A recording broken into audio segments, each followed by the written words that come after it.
Tired of being limited to just one bank account when managing your money with Revolut? Let's unlock the full potential of your Revolut account by adding a second bank account, a simple process that gives you more control and flexibility. First, open your Revolut app and tap on your profile icon located in the top left corner of the screen. This will take you to your account settings. Scroll down until you find the linked accounts option and tap on it.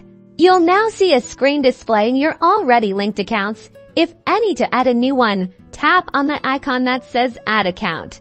Now you can proceed by following the prompt. After this, Revolut will show you options such as continue or manually. If you select continue, you can link your bank with open banking by using the app, which is the easiest. Follow the on-screen instructions. And once your second bank account is successfully linked and verified, you'll see a confirmation screen. Just tap done.